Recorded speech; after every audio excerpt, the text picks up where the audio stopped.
An update from the Assistant Superintendent, a look at some old Valentine's Day cards from North Andover's past, and some winter safety tips for our furry friends. All of these stories and more coming up on this edition of the North Andover Journal.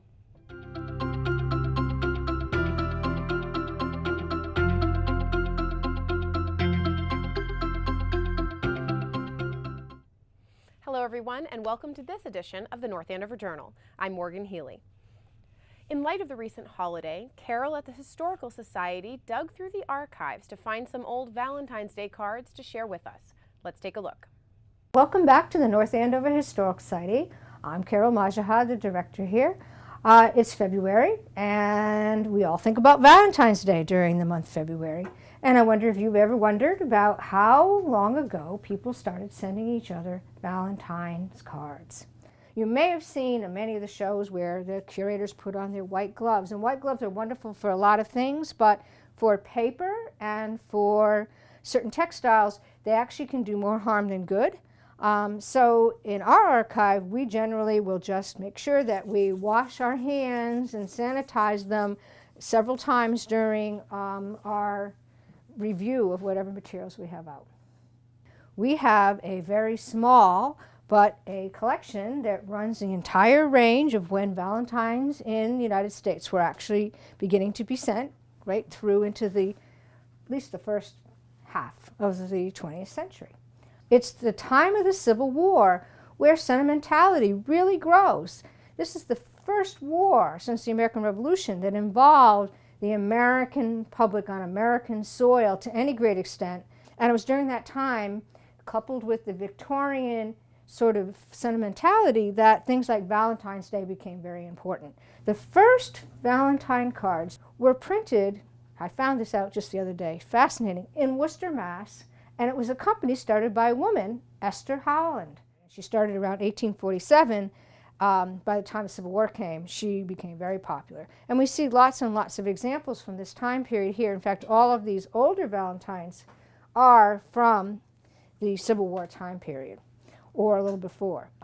The important thing in the development of Valentine's card was actually the reduction in the postal rate. If you don't have to hand deliver your card, you could send it anonymously.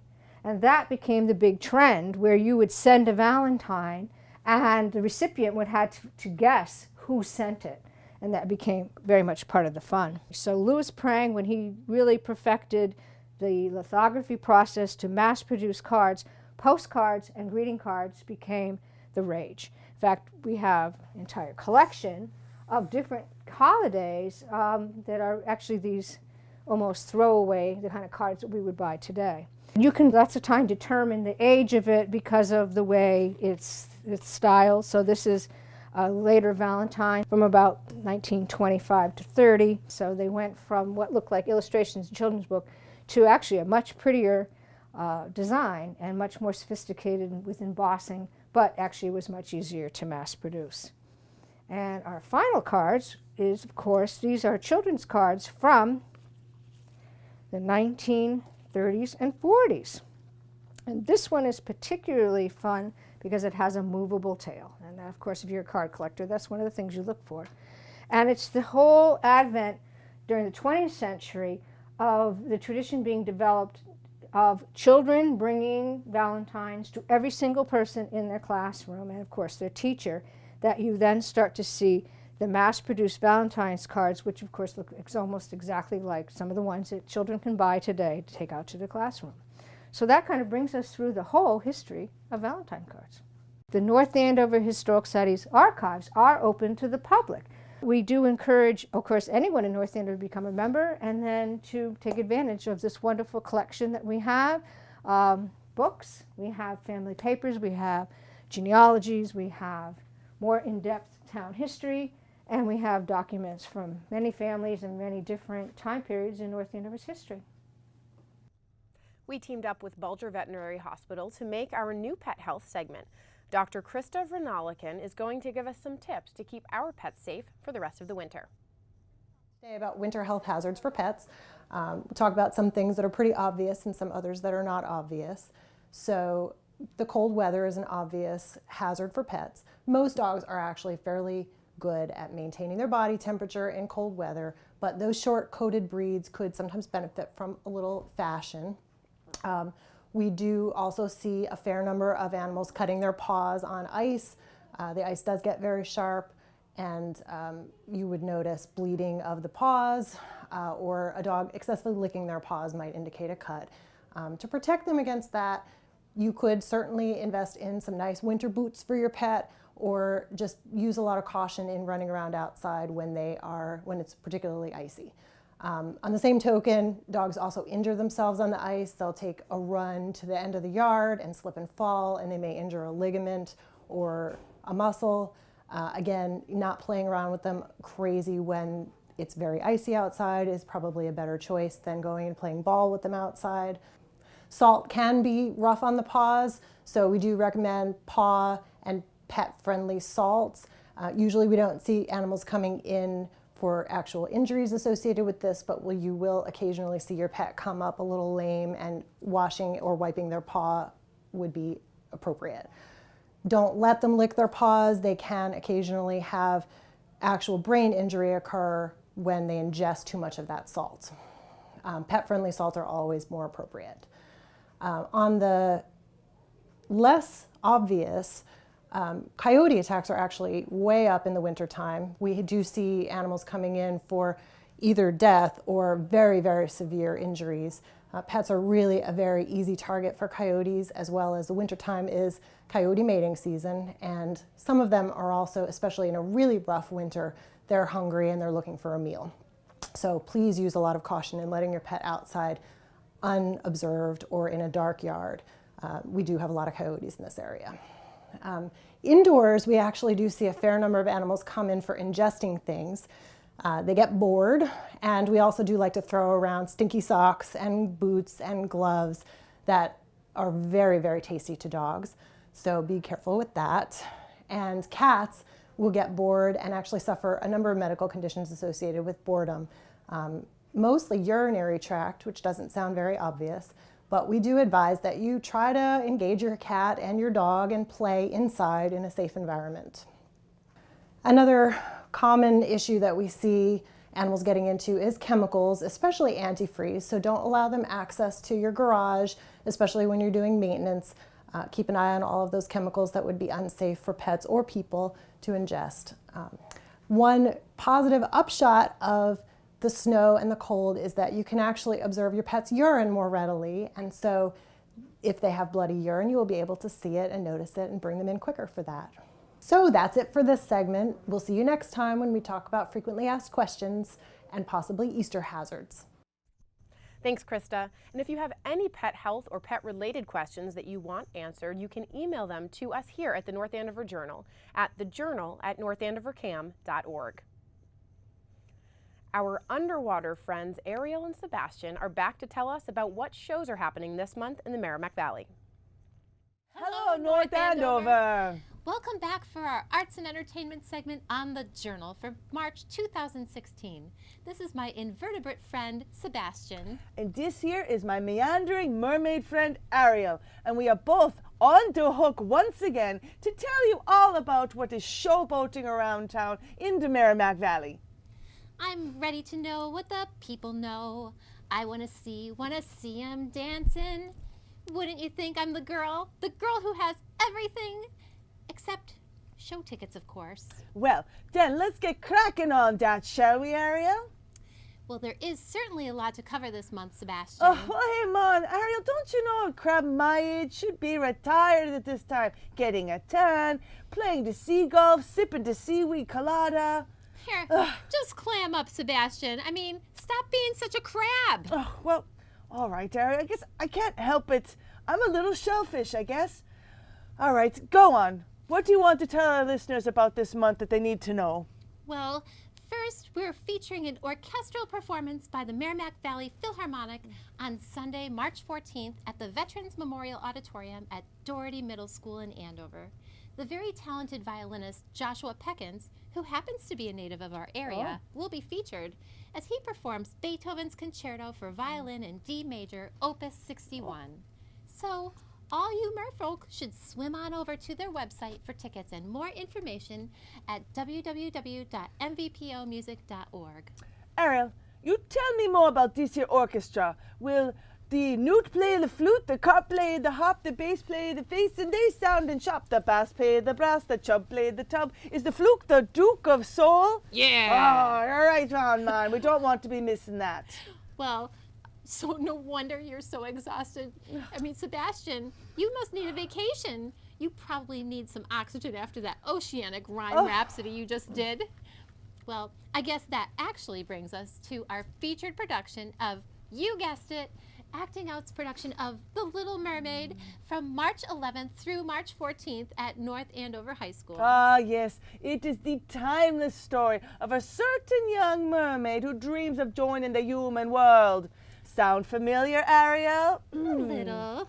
Well, all the songs and the characters from the Disney show are there, plus some other surprises. And, you know, Ariel, this is the first time that Disney has granted the rights for this show to a community theater group. So don't you let it get away, man. Oh, it's so exciting, Sebastian. I want to be part of that world. For tickets and more information, be sure to swim on over to www.actingouttheater.com. It will be an ocean of fun. Oh, yes, Ariel, a very special production indeed. Oh, you know, I actually can't wait for it. Oh, I'm so sorry. I'm getting teary. Oh, what a soft shell I've become. It's okay, Sebastian. And Sorry. last but not least, be sure to save the first weekend of April for Acting Out Junior production of Seussical at the Daily Theater. Oh, starring our friends, One Fish, Two Fish, Red Fish, Blue Fish Man. Oh, sorry, Flounder. Flounder's a little sensitive. He didn't get cast in the show. I'm so sorry. Oh. Well, for show info, dive on into their website at www.actingouttheater.com. Well, Ariel, I guess that about covers it in a clamshell for this month. Be sure to check back with us next month to catch up on more featured shows in the Merrimack River. I mean Valley. Thanks again for joining us here on the ocean floor. And until next time, cheers to you, North Andover. Cheers! Oh, Sebastian, I'm why sorry. don't you practice this? I know, I'm sorry. Ugh. I try. Thank you.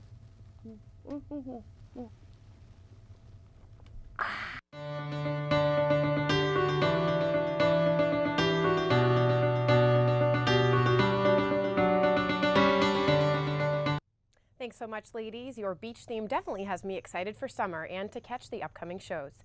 Now we'll take a quick segment with Principal Greg Landry from the Atkinson School with an update for us about what they've got going on at the school this month.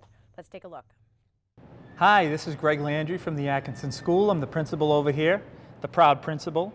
Last year we had our 50th anniversary here. I'm not sure if you were aware, but the building was built in 1964 and we celebrated throughout all of the last school year with the community of families, staff, students. We had great times. We learned a lot about this place, the history, about Dr. Frederick Atkinson and some other important things of this building, and we've moved on from there.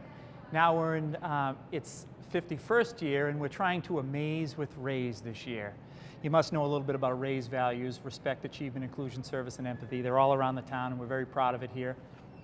Students and teachers are doing their very best every day to engage in the learning, to match up the curriculum with the student interest. They're doing a great job bringing in the best resources they can to help students learn. They're really matching up well with the standards, and we're really proud of the efforts of the students and the teachers here. We just finished a big service drive also connected to RAISE for the People's Pantry here in North Andover. We collected food and personal care items. We were shooting for 100 per grade level, and we almost doubled that. We ended up with about 1,150 food and personal care items, and we'll be donating those in the next week to come. But we are so proud of the effort. Not surprised that the community came up so strongly for people in need in this community. So it's a great example of how we try to build service into the program here at the Atkinson School. Our PTO next week will be running its annual book fair. We always do something during the Read Across America week, and we'll have a nighttime event on Wednesday, March 2nd. You're welcome to come if you'd like to pick up a book for yourself or for your family. And there'll be a nighttime event here in the cafeteria. We're excited about that. The students get all jazzed up about the books that come into the building. We really try to turn them on to more reading, and it's also a nice fundraising event for the school's PTO. We also have a show coming up in the middle of March, our variety show, our annual show, where we give the chance for students to showcase their talents. Second, third, fourth, and fifth graders will be up on stage showing us a little bit about what they like to do. It's really about interests and showing a variety of things that might surprise some of the people in the audience. So we put on a show in the morning for the kids, and families are welcome to come in. That's March 17th, which is St. Patrick's Day, I believe. 6:30, community's welcome to come and join us. It should be a nice time. I'd like to commend our kindergarten team here at the Atkinson for their recent NAEYC reaccreditation. Every 5 years we have a program come in to review how we're teaching students in early childhood education here, and our team came together very strongly and did very well and earned their reaccreditation this past week. So we're kind of excited about that, and we want to celebrate, and I want the community to know about that. Other schools in North Andover are also being reaccredited, and congratulations to them for their hard work on that as well. And finally, just so you know, we've got MCAS still happening here in North Andover, and at the end of March, students in grades 3, 4, 5 will be engaged in the English language arts / reading testing, and we're excited about students being able to show their growth just like they have for the last 4 or 5 years here. It's been outstanding in both ELA and math, so I hope when we get to review those in the fall, we'll be proud again, and the community will be proud of what the Atkinson Schools students can do. And that's the update. Hope you enjoyed it. And now we'll take a moment to hear Assistant Superintendent Greg Gilligan down at the Sargent School tell us all about the Mathlete program. They have recently started this Mathlete Madness program, and there's lots more to hear about it, so let's check it out. I'm here at the Sargent School, where I want to share some information about an awesome enrichment activity called Mathlete Madness.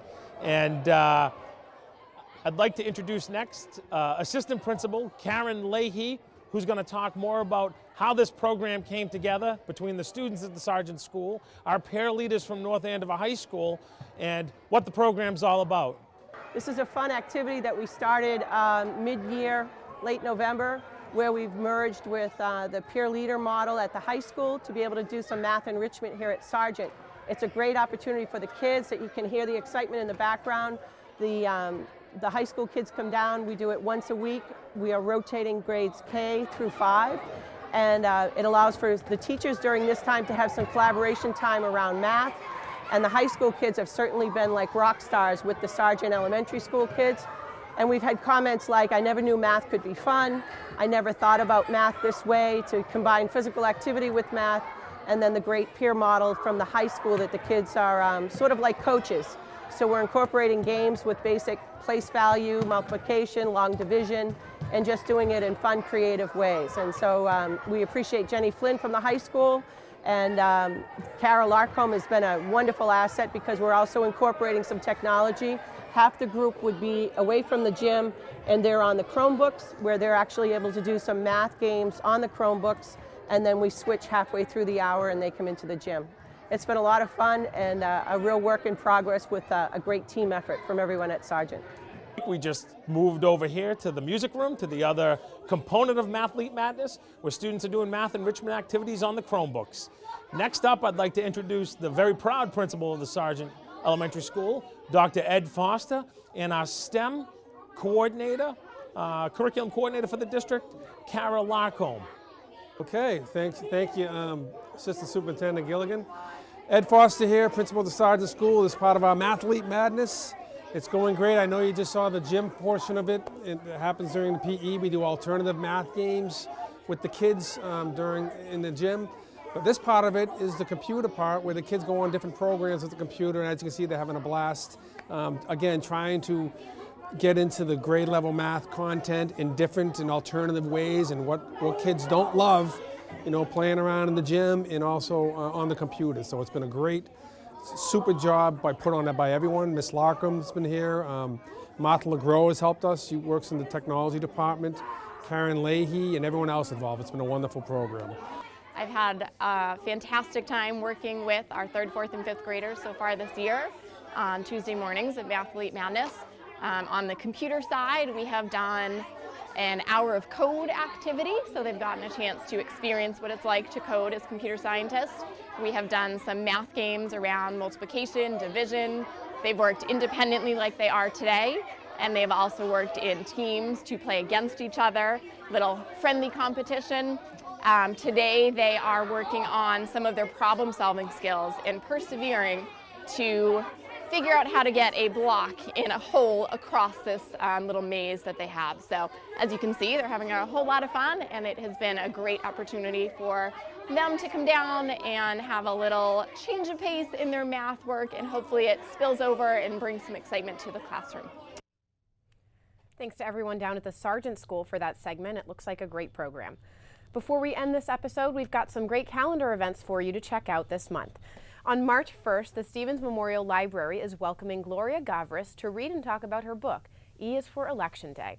It is a fun and engaging A to Z book tour of the American electoral process, and it teaches people that everyone has the power to make a real difference in their government. March 1st is also Super Tuesday, so don't forget to get out there and vote. Principal Greg Landry mentioned earlier that the Atkinson Elementary School is having a book fair on March 2nd and a variety show on March 17th. North Andover CAM will be hosting the annual Candidates Forum live here at the CAM studio on March 9th. And of course, the high school will be having the Mr. North Andover contest on March 18th. As always, if you ever have a news segment or story idea that you'd like to share with us, please make sure to email us here at the Journal at northandovercam.org. That will wrap things up for us this week. I'm so glad you took the time to tune in. My name is Morgan Healy, and we'll see you next time.